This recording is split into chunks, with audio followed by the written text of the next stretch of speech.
For Complex News, I'm Hanuman Welch, and Bill Cosby's sexual assault case continues. On Friday, the pretrial hearings at the Montgomery County Courthouse outside of Philadelphia saw the prosecution and the defense of the Cosby case going back and forth. The two sides faced each other to determine whether or not the evidence from last year's felony sex assault trial, which ended in a hung jury, should be permitted as evidence for the new trial in April.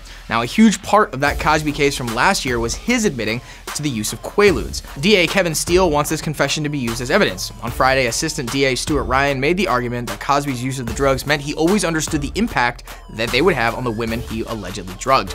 Now, according to Ryan, this points to intent by Cosby. The defense argued that bringing this to testimony outweighed by the unfair prejudice, confusion, and issues and misleading of the jury. Judge Stephen O'Neill said that he won't give his final decision on if the Quaalude testimony will be allowed to be used until it's brought up during the actual pretrial hearing, saying this defendant is not on trial for what he said in his deposition. Cosby faces 3 charges of felony sexual assault. This news also comes after the presiding judge, Stephen O'Neill, was asked by Cosby's lawyers to step down. Now, O'Neill's wife is a social worker and advocates for victims of assault. On Wednesday, TMZ reported that Janice Dickinson will be one of the 5 women called to testify against Cosby in the trial. Dickinson said Cosby had drugged and sexually assaulted her in 1982 in Lake Tahoe. At this point, the trial is set for as early as April 9th, and jury selection is set to begin on April 2nd.